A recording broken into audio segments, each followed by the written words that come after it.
सभी दर्शकों का स्मृति शर्मा की ओर से अभिनंदन। बच्चों, आज हम हिंदी साहित्य के जिस विषय पर चर्चा करेंगे वह है रस, साहित्यिक रस।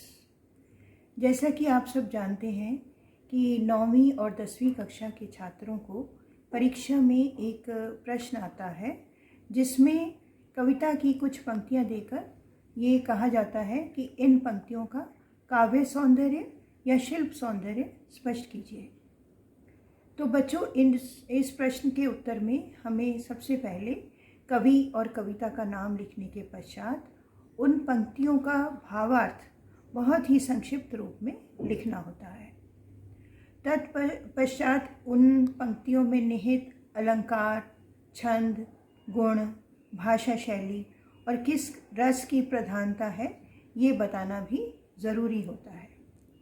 आम बोलचाल की भाषा में रस का अर्थ है फलों का रस, परंतु ये साहित्यिक रस क्या होता है, यही मुख्य विषय है हमारी आज की इस चर्चा का। तो चलिए आरंभ करते हैं। प्रत्येक मानव के हृदय में कुछ भाव अप्रत्यक्ष रूप से विद्यमान रहते हैं। जब यही भाव किसी बाहरी प्रेरणा अथवा ज्ञान से पुष्ट होकर हमारे हृदय को जिस प्रकार के भाव से आनंदित, व्यथित अथवा क्रोधित करते हैं, उसे ही रस की संज्ञा दी जाती है। संक्षेप में हम कह सकते हैं कि संपूर्ण कविता को सुनकर या पढ़कर हमारे हृदय पर पड़ने वाला प्रभाव ही उसका रस है। पहले रसों की संख्या 9 मानी जाती थी, परंतु आजकल विद्वान इनकी संख्या 11 मानते हैं। आज के इस वीडियो में हम लोग पहले 3 रसों, श्रृंगार रस, हास्य रस और अद्भुत रस की ही बात करेंगे। तो सबसे पहले आता है श्रृंगार रस। श्रृंगार रस को रसराज अर्थात रसों का राजा भी कहा जाता है। जब कविता में नायक नायिका के परस्पर प्रेम भाव का वर्णन किया जाता है तो वहाँ श्रृंगार रस कहलाता है। एक उदाहरण देखिए, बिहारी जी का ये दोहा है, कागज पर लिखत ना बनत, कहत संदेश लजात। नायिका नायक से कहती है कि अपने हृदय की जिस बात को वह कागज पर भी लिख नहीं पा रही है और मुख से कहते हुए भी उसे लज्जा का अनुभव होता है, उसके हृदय की उसी बात को जो नायक है सब कह देता है, क्योंकि वो उसके हृदय की सब बातों को जानता है। तो यहाँ क्योंकि निकटता दिखाई गई है तो ये संयोग श्रृंगार रस कहलाएगा। श्रृंगार रस के आगे 2 भेद हैं, संयोग श्रृंगार रस और वियोग श्रृंगार रस। पहला संयोग श्रृंगार रस वहाँ होता है जहाँ कविता के नायक नायिका एक दूसरे के करीब रहकर जो वार्तालाप आदि करते हैं उसे संयोग श्रृंगार रस कहते हैं। जैसे देखिए उदाहरण, बतरस लालच लाल की, यहाँ लाल कृष्ण को बोला गया है। मुरली धरी लुकाई, राधा जो है वो श्री कृष्ण से बातें करने का आनंद लेना चाहती है, तो उस बातों के आनंद के लालच में वह कृष्ण की मुरली को छुपा देती है। सोहा करे भौहन हंसे, दैन कहे नटी जाए।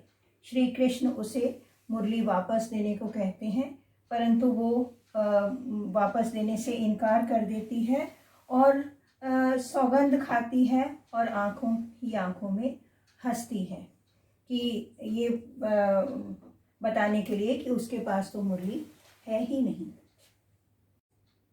अब दूसरा है वियोग श्रृंगार रस।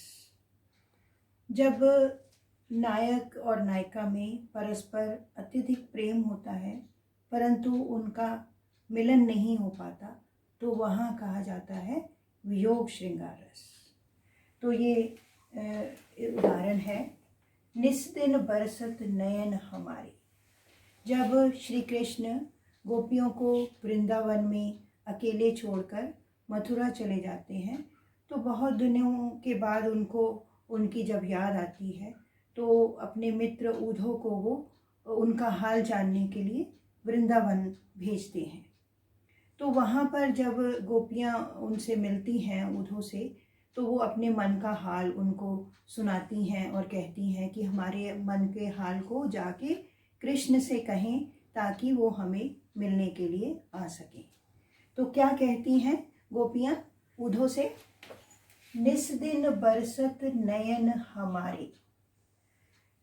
निस दिन मतलब रात दिन, हमारे जो आँखें हैं वो वर्षा ऋतु की तरह निरंतर बरसती रहती हैं, अर्थात हमारी आँखों से हमेशा आंसू टपकते रहते हैं।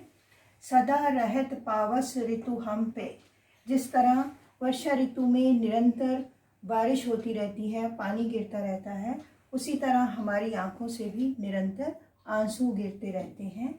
जब ते श्याम सिधारे, जब से शाम यहाँ से गए हैं तब से हमारी ये दशा हो गई है। तो परस्पर उनका बहुत प्रेम है कृष्ण से, फिर भी उनका मिलन नहीं हो पा रहा। तो ऐसे में हम लोग कहेंगे यहाँ वियोग श्रृंगार रस की प्रधानता है। ये इसमें श्रृंगार रस का जो स्थायी भाव होता है वो प्रेम होता है, या रति इसको कह सकते हैं। दूसरा है हास्य रस।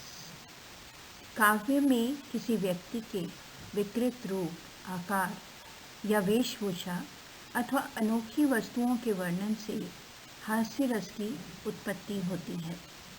उदाहरण देखिए। पहला, नाना वाहन नाना वेशा, विहसे शिव समाज निज देखा, को मुखहीन विपुल मुख माह काहू, बिन पद कर को बहु पद बाहु। इसमें शिव जी के विवाह के समय का, बारातियों का के वेशभूषा वगैरह के बारे में बताया गया है। और दूसरा है, हाथी जैसी देह, गैंडे जैसी चाल, तरबूज जैसी खोपड़ी, खरबूज जैसी गाल। ये भी किसी की विकृत आकृति और चाल ढाल के बारे में दर्शाया गया है।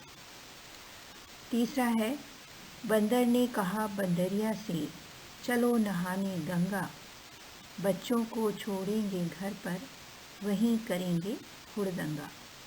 तो यहाँ भी चुहलबाजी है, तो हास्य रस की प्रधानता है। इसका मुख्य भाव या स्थायी भाव है हास्य, परिहास।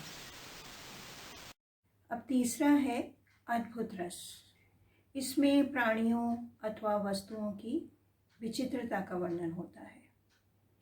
प्राणियों अथवा वस्तुओं की विचित्रता के वर्णन से जब आश्चर्य का भाव उत्पन्न होता है तो वहाँ अद्भुत रस की प्रधानता मानी जाती है। जैसे उदाहरण है, देख यशोदा शिशु के मुख में, सकल विश्व की माया, क्षण भर को वह हुई अचेतन, हिल न सकी कोमल काया। अपने पुत्र कृष्ण के मुख में संपूर्ण ब्रह्मांड को देखकर यशोदा की हालत ऐसी हो गई जैसे कि अचेत हो गई हो। और दूसरा है, आगे नदियाँ पड़ी अपार, घोड़ा कैसे उतरे पार, राणा ने सोचा इस पार, तब तक चेतक था उस पार।